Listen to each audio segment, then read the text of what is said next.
بینەر و بیسەرین کوردستان 24 ئەف دەمێ و باش هیڤیا دەمێن خۆش و سەلامەت بووەت خازین جارێک دن هاتینەف خزمەتاوێن بەڕێز بۆ پێشکەشکردنا خەڵەکەکە دیش بەرنامەوە بەرنامەی کوردی زۆربەی جڤاکاندا ئاین وەک ڕێنمایی و ئامۆژگاری هەبوون هەیە کۆ لە ڕێیا گوتارên ئاینی ئەتهێنە پێشکەشکردن هەروسات هەمان دەمدا ئەوان جڤاکین مرۆڤان کلتور و داب و نەریت و عادات و تەقالیدên خۆ هەنە کو بدرێژاهیا دەمی بووی جواکی ماینەوە لێبەلێ هەندێک ئەلوان کلتور و داب و نەریتا نەتڕاست و ئەتشاش و تخەلەتن ئەلڤێرە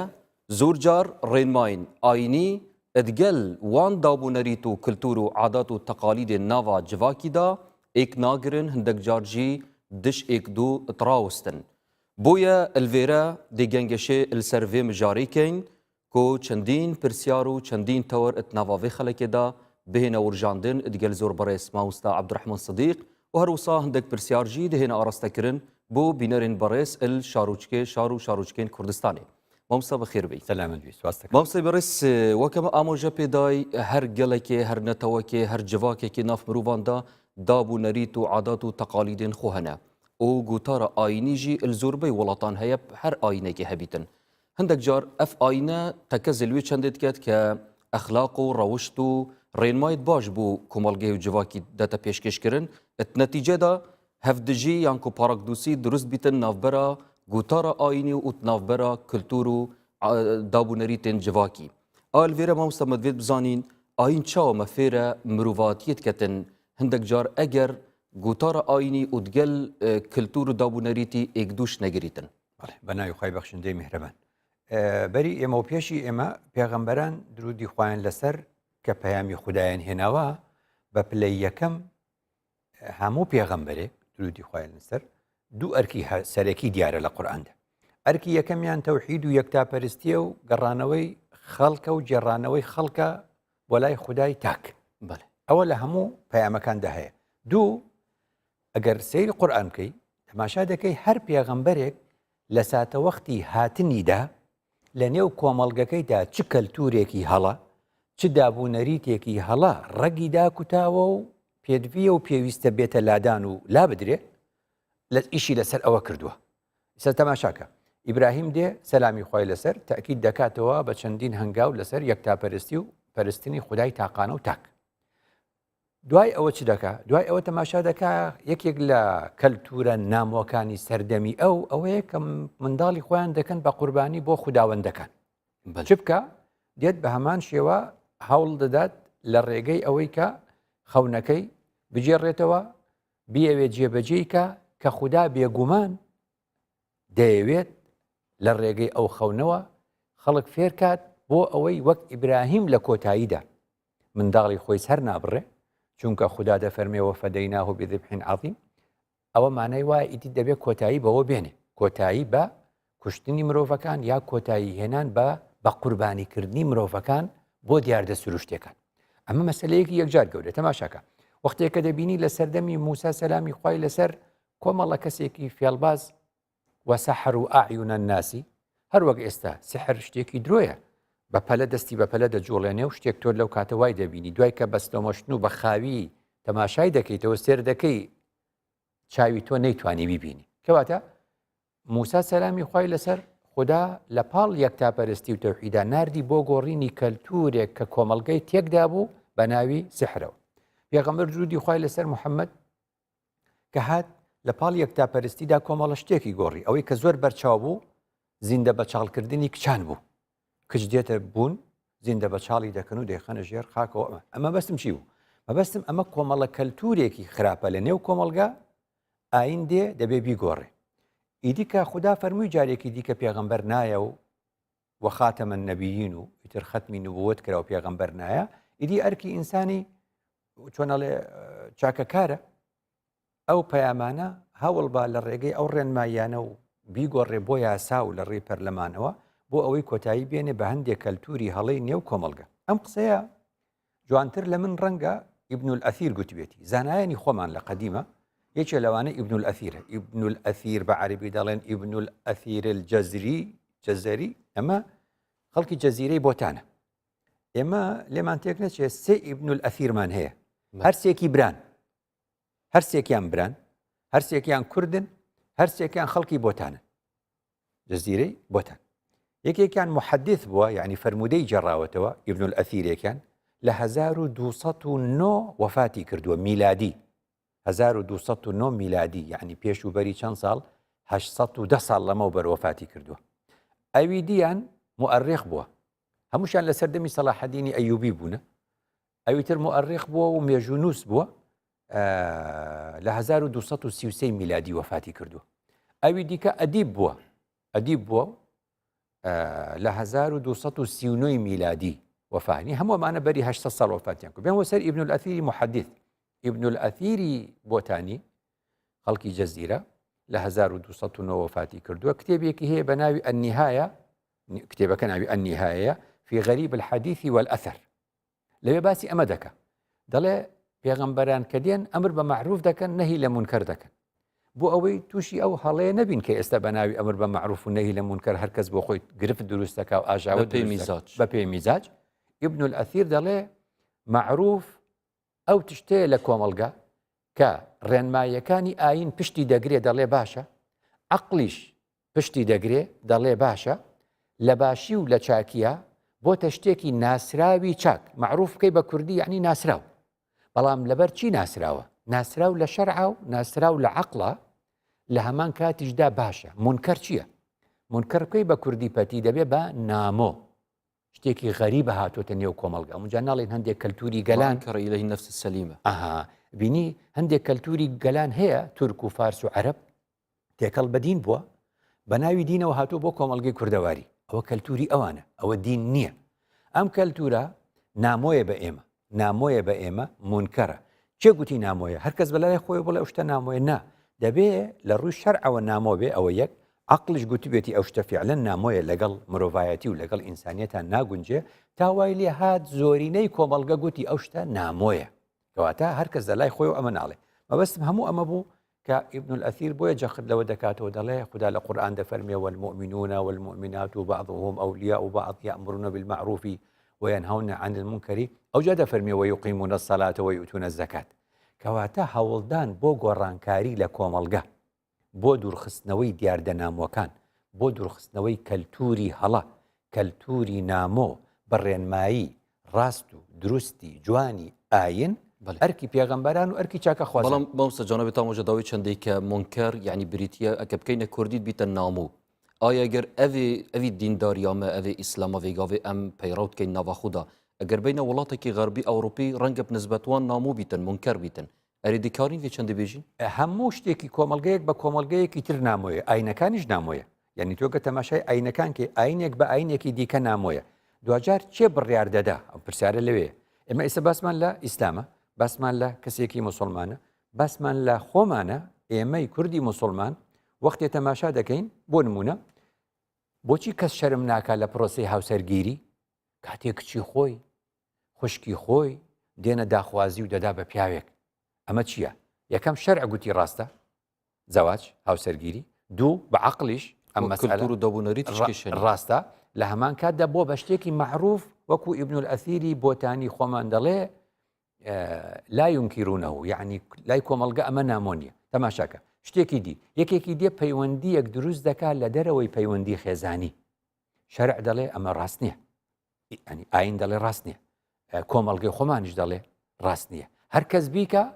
نامۆیە لە گەڕەک و لە کۆمەڵگەی خۆیدا دەبینی کەواتە پرسیارەکە ئەلێ لە وەڵام دەدرێت ئەو مامۆستا ئەگەر هات و یعنی هەندێک دابوونەریت عادات هەبن ناوە کۆمەڵگەهێکێدا و نسبەت دینی ئەو دابوونەریت نەت باش بن ئەوەوی چەندێ دیگەهینیتن کە ئەوی جڤاکەی ئەوی مجتەمەعی دین دروستاهی وەرنەگرتیە یانجی سروشتی مرۆڤانە هەندێک جار عاداتێت نەباش تێدا دروست بن خۆی لە ئەنجامی دەڵێن دین قەدیمە یعنی وەکو بڵێ دین ئاین لە هەموو کۆمەڵگەکاندا وەکو چۆن دەڵێ لە زۆر کۆمەڵگەدا ڕەنگە زۆر دام و دەستگا نەبینین یعنی چۆن دەڵێ بچیتە زۆربەی 193 دەوڵەت هەیە لە دنیا بەلای کەم و ئێستا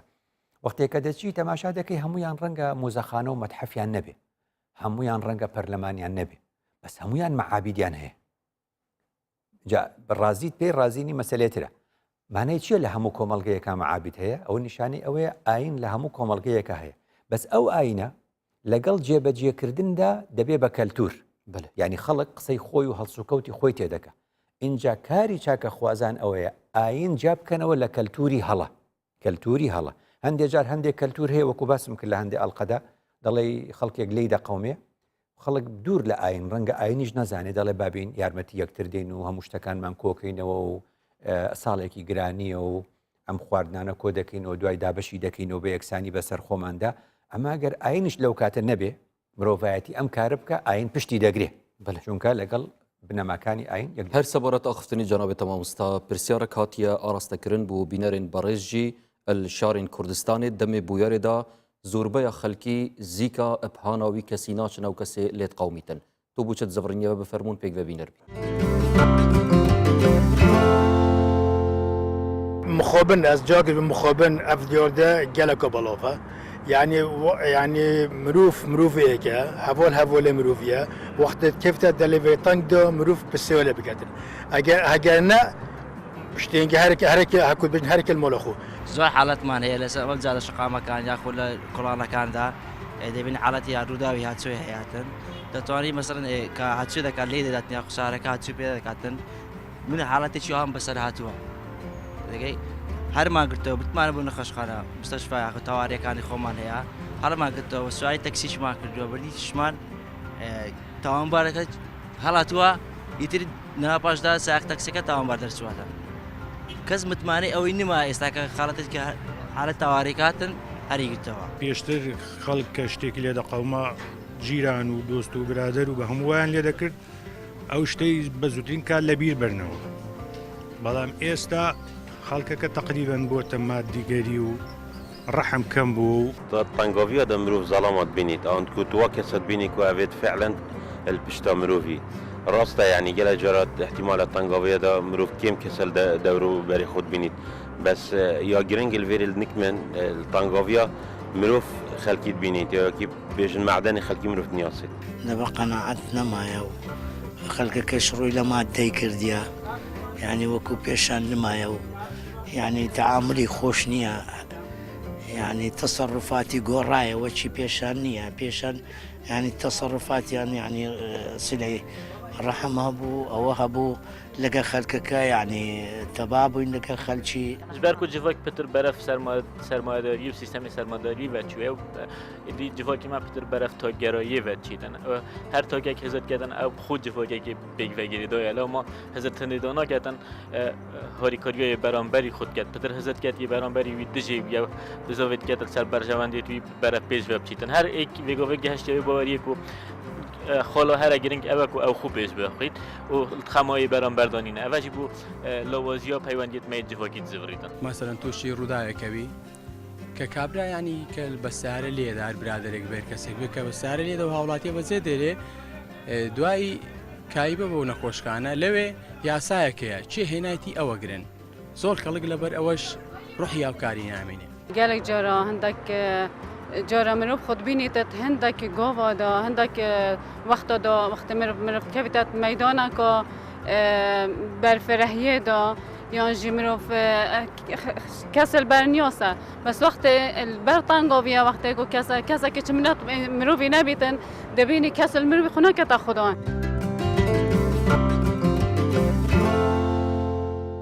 بینەرن بەڕێز سوپاس بۆوان بەڕێزانە کە بەشدار بوون ئەتناوا ڕاو سەرنجاندا و زۆربەیە ئامۆژەداوی چەندەی مامۆستا کە ئەف دیاردات ناوە کۆمەڵگەیەدا دەما ڕوودانێک تێتە ڕوودان و خەڵک زی هاناوان نەچیتن زۆربەیە بۆ یەکێ زڤڕاند کە خەڵک برف مادیەتێ چووە و خەڵک دیر کەفتیە ئینسانیەتێ چونکە مادیەت سەروان زاڵ بووە تا چاخستنێک سەبارەت وێ چەندی هەیە ڕەنگە هەموو هۆکار ئەوە نەبێ دەڵێ ئەگەر باسی مادیەت بێ بۆچی لە ئەوروپا ڕووداوێکی نەخوازرا و ڕوودەدا خەڵک زۆر بە جوانی دەچن بە هەنایەوە و زوو هەڵی دەگرن و دەیگەن نەخەستەخانە و مەسەلەکە مادیەت ئەگەر هەبێ خۆ مادیەت لە ئەوروپا زیاتر زاڵە کەواتە توانی بە دوای هۆکاری ترا بگەڕی بڵێ هۆکاری تر زۆرە بۆ ئەو بابەتە کەواتە مامۆستا کلتوری شاش یە جڤاکی چەوە ئەتبیتە سەدەم و ژیانە مرۆڤان نەخۆش بکەتن ئەوەش طبعاً یەکێ لوان کلتوری شاشە ئەتناوە کۆمەڵگەیەدا دەما بویەر تێتە ڕوویدان و خەڵک زیکا هانا نەچیتن چاو ئەف چەندەت بیتە سەبەبێ چەندێک کە ژیانە مرۆڤان تێک بدەن بە هەر ئەو نمونەی پێشوو بێنینەوە بە پلەی یەکەم بڵێ بڕوانە کاتێک کە ڕووداوێک ڕوودەدا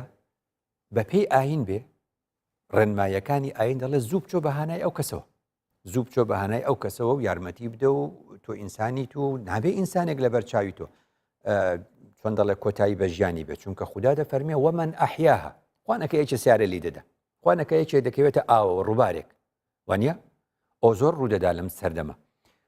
تۆ تەماشای ئاین دەکەی ئاین پێت دەڵێ وەمەن ئەحیاها فەکەئەنەما ئەحیا الناس جەمیعا هەر کەس خەڵکێک لە مردن ڕزگار بکە و بیژێنێتەوە وەک ئەو وایە هەموو مرۆڤایەتی ژیان دبێتەوە دەی ڕائەکەی هەڵیگری تەماشا دەکەی ئەو کەسەی کەوتۆتە ئاوەکەوە کچە ئافرەتە ئەگەر تۆ بچی و مەسەلەن ئەمە ڕەنگە ئەم قسەی لە خۆم بۆ ناکەم بڕۆ هەموو ڕۆژنامەکانی ئیمارات بخوێنرەوە ساڵی 2015 ئەمە ئاینە و ئیماراتش مسلمانە وەک ئێمە کچێک کەوتە ئاوەوە بڵێ لە سەیرانگایەک لە ئیمارات لە 2015 باوکی وەستاوە غەواسەکان دەیانە بچن دەریکەن دەڵێەوە کچی خۆمە نابێت پیاودەستی لێ بدە خنکە تەواو کۆتایی بە ژیانی هات ئەو باوکە هاتە گرتن ئەو باوکە گیرا و سجن کرا یعنی ئەمە کەلتورە دەڵێت کچی من چۆن پیاودەستی لێ بدە لە کۆمەڵگەی ئێمە خۆ لەم شارە لەم هەولێرە دووژن سیارە لێدە وانە کەس جورئەت ناکە هەڵی گرێتەوە ینی پیاوێک پێی شەرمە یان ئەترسێ ژنێک هەڵگرەوە بە باوش خاتە سیارەیەک و بیکەێنێتە خستەخانە زوو کەی ئەو کاتە کاتی ئەوەیە تۆ بڵێ ئەوە ژنە و ئەوە پیاوە و دەستی لێمەدا مەسەلەکە ژیان و مردنە دواتە ئاین جوانە ئەوە کەلتوری سەقەتی کۆمەڵگەیە کەلتوری سەقەتی کۆمەڵگەیە دەڵێت و هەقچی ڕەنگە دوای تاوانباریشت کرد بەڵام ئاینیش مامۆستا تەکەزەوەی چەندی ناکەتن کە ژن عورەتە نابیت دەستی لێ بدەی ئەناوەکەی وا بووە ئەمە قسەی کۆمەڵگەیە ئەمە قسەی خەڵکە ئەمەی گوتووە بەستم ئەوە بووکە لە ژیانە ئەگەر تەماشا بکەی ڕزگارکردنی ژیانی بەشەرێک بە پێ ئەولەویەت پێشی ئەو شتانەیە پێشی ئەو شتانەیە لەبەرەوە مەسئلەی ڕزگارکردنی نەفسێک ئەمە وەکو نمونە هێنامانەوە ئەی یاسا لە ئەوروپا ئەمە لە ڕووی کەلتوری ئاساییە ئەو ژنە سیارە لێدا هەڵێگرێ و زووی بە کەس پێی ناڵێەوە چی بوو یاساش پشتی دەگرێ خۆ لە وڵاتی ئێمە یاساش پشتر ناگرێ ئەگەر یەکێک تۆش لێت نەدابێ هەڵی گری لە ڕێگا بیبی لە پێشتا تۆ دێتە گرتن دەتگرن ئەی دەڵێ منم خێرم خەڵک مەسئولیەتی ڕاتکەت دەڵێ ینی لە کۆمەڵگەی ئێمە خوانە کە یەکێ بکەوێتە ئاوە یەکێ سیارە لێدا یەکێک لە خانوویەکە چۆن دەڵێ حەسر بوو بێ کە تۆ دەچی بەوە لەو ماڵە شتێ بدزرێ دەڵێن تۆ دزیوت دەیبێ بۆ پۆلیس لە پێشە خۆت دێتە گرتن وانە ئەگەر لە ڕووی کۆمەڵایەتیەوە بێ ئەوە تۆ تۆمەتر بۆ دروست دەکرێت کەواتە ئەمە ئاین جوان بوو کەلتوری خراپی کۆمەڵگە خراپ نمونەیەکی تر پێغەمبەر درودی خوای لەسەر دەفەرمێ الساعی على الأرملة والمسكين كالقائم بالليل والصائم بالنهار یعنی ئافرەتێک کوردەواری نازم هەندێک ناو هەیە ینی باشترە ناوی جوانتر بدۆزرێتەوە لەنەوە پیاوی نەماوە وەفاتی کردو پێڵەن بێوەژن ئەوەی تریش پێ دەگوترێ هەتی و یا پێ گوترێ بێ سەرپەرشت و بێ باوک یعنی دەڵێت تۆ لە جاتی شەو نوێش بکەیت و لە جاتی بە ڕۆژ بە ڕۆژوبی خۆ یارمەتی ئەمانە بدەی باشە بەس چێ دەتوانێت یارمەتی بنێرێ بۆ ئافرەتێکی بێوەژن یەکسەر کۆمەلگە دەڵێ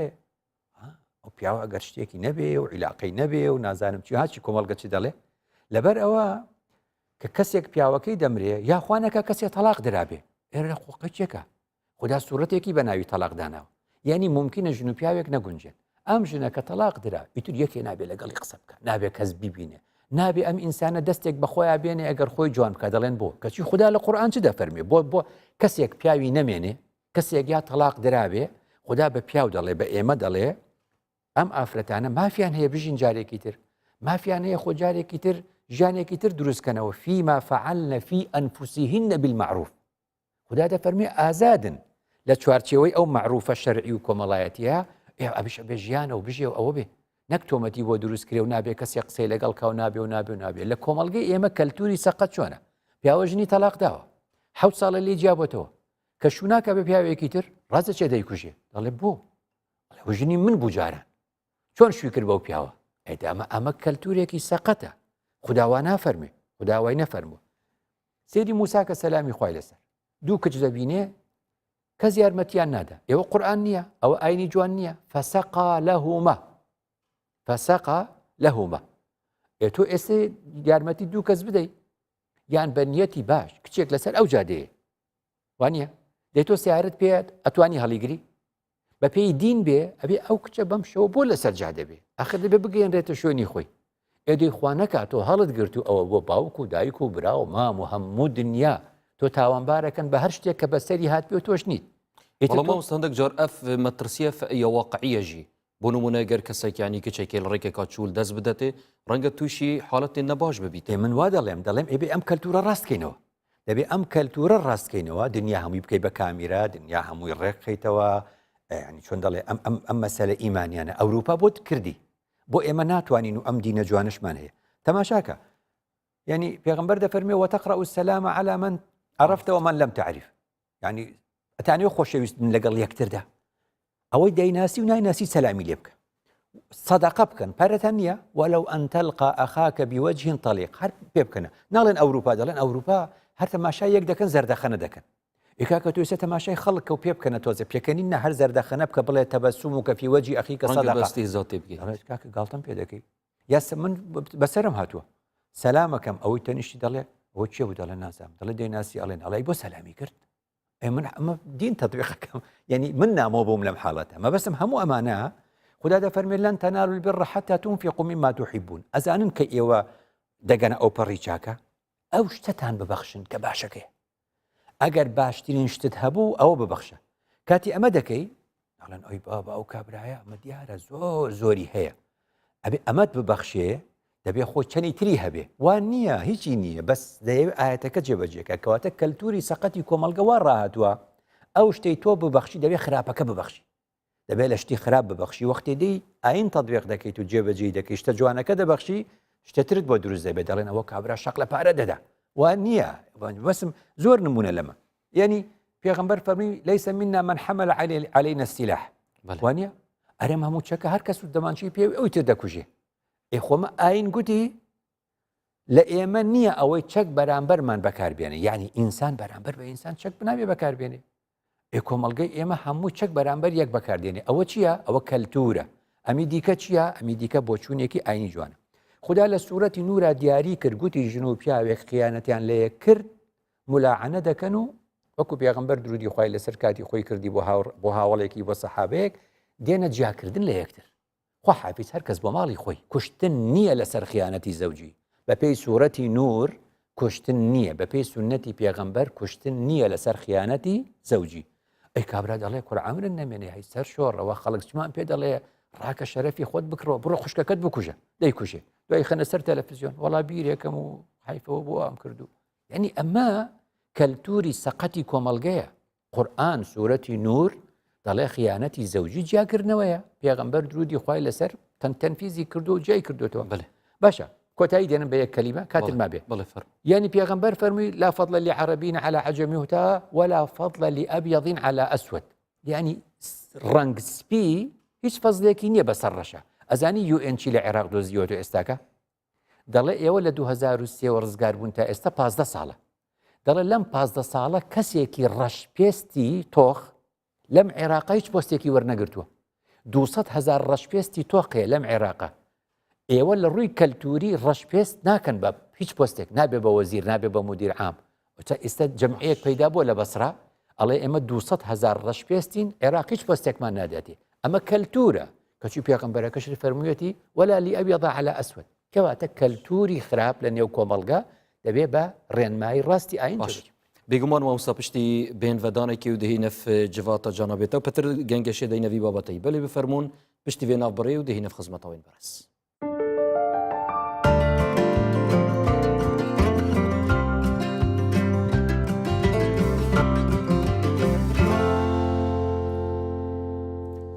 بینەرن بەڕێز دووبارە سەڵافوە بن بەردەوامین گەلوەدا بوو درژە پێدانا vê mijara me destnîşan kirî kultur û dabûnerît hindek car hevdijin edgel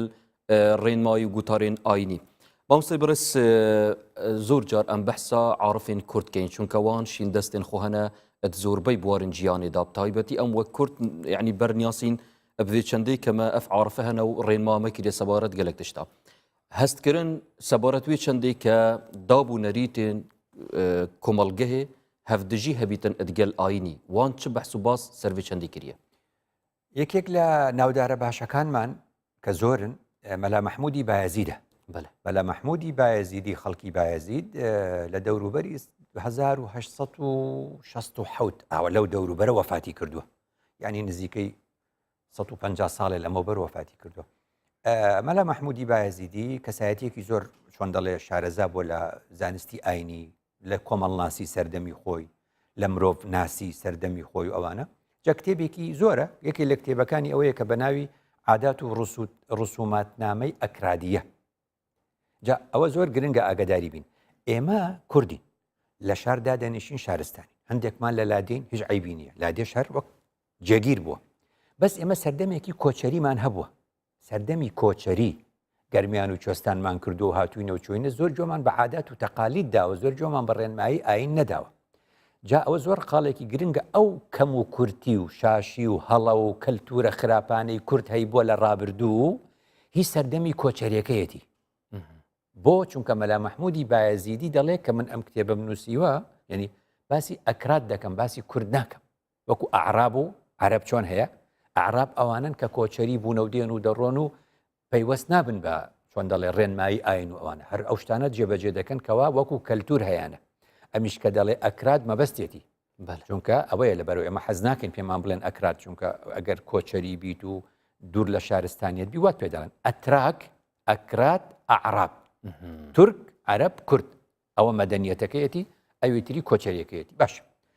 دەڵێ ئەوەی کە من دیومە لە سەردەمی خۆمدا ئەوەی کە من دیومە لە سەردەمی خۆمدا لە نێو ئەم شتەی کە پێی دەوترێ ئەکراد و لە نێو ئەمەی کە ئەمەی چۆن دەڵێ کوردی کۆچەری و ئەمانە چەند زۆر صفەت باز دەکە من هەندێکی بۆ باز دەکەم دەڵێ ئەمە کەلتورە خوانەکە شەڕێکیان بێ لە نێو یەکتردا یەکسەر ئیتر پەرژیندا دەنێن و سوپەردا دەنێن و چۆن دەڵێ لە پشتی بەرد و ئەوانە دەست بە تەقاکەن لە یەکتر و شەڕەکەن ئێمە ئەوە هەتا ئێستاش هەر نەمان ماوە ئایا ئاین گوتی ئەگەر خلافێکتان بوو بە تەقە لە یەکتر عیلاجیکەن ئەیکەواتە ئەمە ئەوە نەبوو شتێکی دی دەڵێ پیاوێک دەچێتە داخوازی کچێک کوڕێک دەچێتە داخوازی کچێک وا ڕێکەکەوێ ئەو کوڕە وەفات دەکە دەڵێ بەو کچە دەڵێن سەرخۆرە بەو کچە دەڵێن سەرخۆرە یەک حاڵەت بوو ئەم کوڕە داوای ئەو کچەی کرد ئەم کوڕە وەفاتی کرد یەک حاڵەت ڕوویدا دەڵێ بەو کچە دەڵێن سەرخۆرەی در نایخوازن دەڵێ کوڕە نەخوازی هاوە سەرخۆرەی ئەوە سەری ئەو کوڕی خوارد دەڵێ بەڵام کوڕێک دەچێتە داخوازی کچێک کچەکە دەمرێ دەچێتە داخوازی کچێکی دی کچەکە دەمرێ ئەگەر دە کچ بمرێ ئەم بچێتە داخوازی بەو پیاوە ناڵێن سەرخۆرە ئەم قسە لە دین جێگەی نابێتەوە دینواناڵێ ئەمە کەلتوری زمانی کۆچەریمانە دەزانی ئێستا کەش ئیشی پێ دەکەن دەزانی ئێستش کۆمەڵگەی کوردەواری ئیش بەم کەلتورە هەڵە دەکات لە هەندێک جاردا بەێ پرسیار وێرەوە مامۆستا بووچی گوتار ئاینی نەکاریەوان کەلتوری شاش لادا ئەو کەلتور زۆر توندا یعنی بڕوانە کاتی خۆی دەخوێنیتەوە لە ژیانی سەحابە یەکێک کەسێکی بینی وتیان ئەمە فڵانە کەسە لە حیاتی سەحابە هەیە ئەو ڕووداوە دەڵێ فڵانیان بینی وتیان ئەمە چیە گوتیان ئەمە سەحابەی پێغەمبەرە گوتی کابرا تابعین بوو پێغەمبەری نەدی بۆ درودی خوای لەسەر وتی خۆزگەم بە تۆ گوتی بۆ گوتی خۆزگەم بەو دوو چاوت کە پێغەمبەری دیوە وتی واللهی قەت نەڵی خۆزگەم بە تۆ وتی کە دەزانی پێغەمبەر هات ئاسان بوو دوایکەوی ئەو عالەمە بۆ دوای دەکەوت کەلتور ئەوەندە ڕەگی دا کوتاوە بڕواناکەی ئەوە پێغەمبەر بێ چێ دەڵێ ئەوە پێغەمبەر بڵێ جەمە بەستم ئەوە بوو کە مەلا مەحموودی بایەزیدی زۆر لەم باسە دەڵێ عیبە کچ لەناو ئەو زمانی ئەوە دەڵێ عیب بووە کچ بە شەمیرات لە باوکی وەرگێ دەڵێن دەبێ بیدەی بە براکەت ئەو بەشی براکەتە بۆ چ دەیبێ بۆ مێردەکەت دەزانی ئێستەش وایە ئەمە ئەم کەلتور خدا وای فەرمووە خدا وای نەفەرمووە ئاین وای نەفەرمووە بەڵام ئەمە کەلتورە لە نێو کۆمەلگە وای گوتووە مەسەلەن دەڵێ ئەو کات گوتویانە ڕۆژی جومعە سەفەر مەکە سەفەر باش نییە ئەمە عاداتی چۆن دەڵێ سەدان ساڵ لەمەوبەر بووە ڕۆژی جومعەچی هەموو ڕۆژەکان وەک یەکوان قەچێکە خەڵک عوتڵەیەتی سەفەری تیاکە گوتویانە ڕۆژی سێشەممە ڕۆژی شومە بڕوا بکە ئێستاش خەڵک هەیە ڕۆژی سێشەم ناچوڵێ بەڵام ڕیواتێکی مامۆستا بیشتن خودی مەکروهات ڕۆژە سێشەم ڕاستنی هەموو ئینەکە ئەیام وڵایە هەموو ڕۆژە ئەیامان ئەمەشتی هیچ قورئان پشتگیری ئەمانە ناکە مەسەلەن گوتوانە فڵانە کەس ئەگەر سپی پێست و چاوی شین بوو ئەوە لی بترسن چاوی هەیە ئێکاکە خەڵک هێستا چاویشینە خەڵک خواخۆیەتی چاویشین بڵێ. بەبەستە مامەە چییە کەلتوری نێو کۆمەڵگەن ئاین پشتگیری ناکەن بله دەمەوێت چەندی هاتی مامۆستا کە بینەرێن مەژی هەف پشک ببن گەلمە و وەکو بنێن جزئێ دوێ پرسیارەمە ئەوە کە ئەم چ بکەین بۆ پێسکردنا گیانی هەفکاریت گەل هەفتوو فەرموون. پێویستە ئەو جلێ ئێستا بە ئاین ئاشنا بکەینەوە. ئاین و کارێکی سەرەکیە ئەگەر ئاین لە دڵەکانە هەبێ ئەوە یانیە بێتە هۆکارێکی سەرەکی بۆ ئەوەی هاوکاری زیاد بێتەوە لە هەموو بوارەکانە بگرێت لە لایەنی ئابووری لە لایەنی ڕۆحی لە زۆر بوارە ئاین هۆکارێکی سەرەکی ئەە دیێردەکە گەلەکە دوێت ئەم دەست پێ بکەین خوشێ باخچە سۆڤۆیە ئەم مۆنە بعلیمین بچینە قوتابخانە بچینە زۆنگویە بچە نۆف کۆمەڵیدا دەبی شخصەکە بە خۆی قەناعە دەبینی کە قەناعەتی هینا معنە دەتوانین بگەینە مەرحەلەکی ئەمە بەو حالەتەی ئەو ڕۆحە هاریکاریە هەبیتن ئەم هاریکاریای کودو بکەین هەر مووقفێکی بیت ئەگەر تەنگاویە هەواڵی من هاری من نەکەتن بەرفرەهی متشول پێ هەیە هۆکارەکەی زیاتر بەوا گەڕێتەوە دوورکەوتنێتەوە لە دینی ئیسلام وە خۆی جێبەجێی ناکەین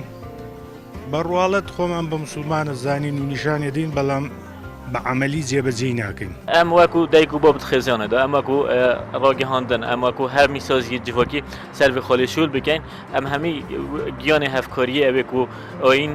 تەرکیزی سەرکات ئەوێک و جیڤۆی تەرکیزی سەرکات جارێک زڤری نەڤە چونکی ئەگەر ئەم زڤری نەڕۆ بردوێت خۆ ئەم تووسانە بووین ئەگەر ئەم دەکوکیل سەربیر هاتنێت خۆ بکەین دیجارێک کۆدی ئەف بەرە بۆ بینیشی وەکی بەرە بۆ بێری هەرکاریە هەفتوکات.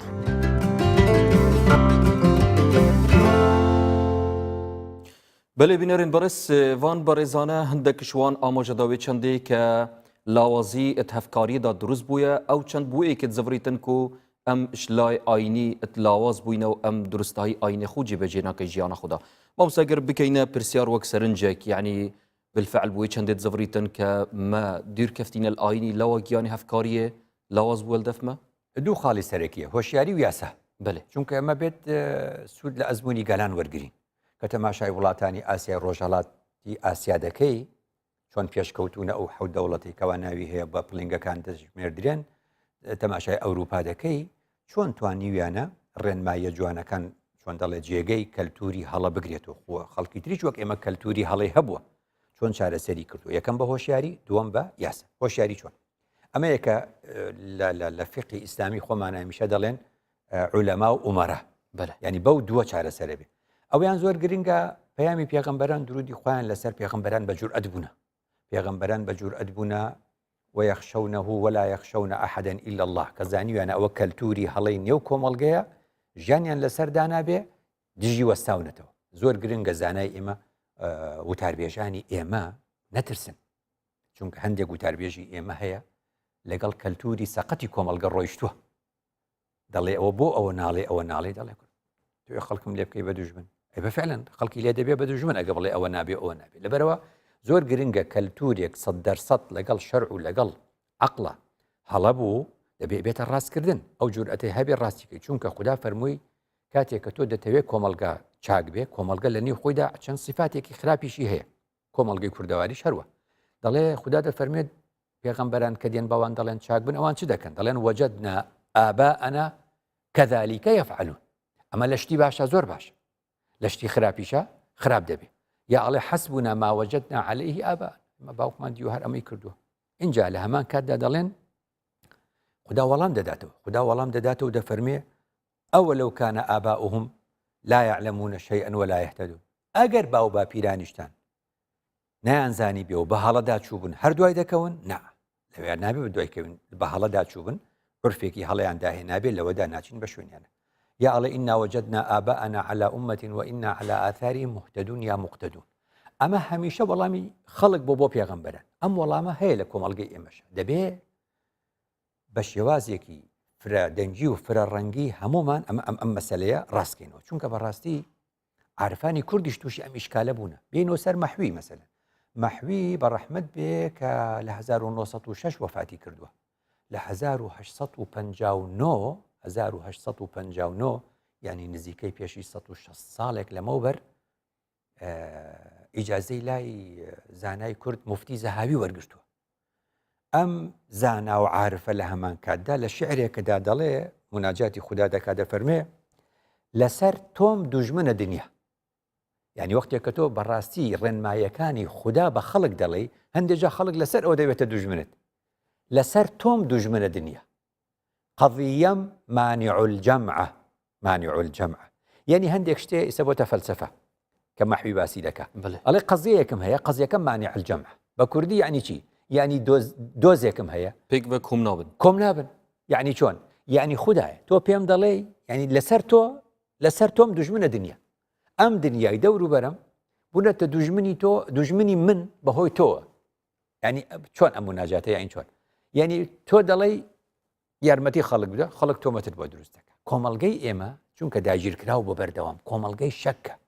کۆمەڵگەی گومانە کۆمەڵگەی ئێمە کۆمەڵگەی گومانە ئادی تو هەر کارێکی خێر بکە و هەر قسەیەکی چاکە و هەر بەرنمەیەک پێشکەشکە بزانە چیت بۆ نووسن ئەو بۆ ئەوێکە ئەو بۆ فڵانێکە ئەوە لەبەر ئەوەیە ئەوە لەبەر ئەوەیە یعنی کەم ماوەدانی خێر بە کاری خێرا بنێ بۆیە مەحوی وادەڵە قسەیەکی دی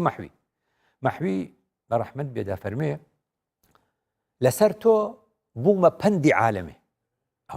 کە دەتەوێت ڕێنمایەکانی ئاین وە خۆی جێبەجێ بکە ئەبیتە پەندی عالەم خەڵک تۆمەتت بۆ دروست دەکە وەکو ئەو نمونانەی لە پێشا باسم کرد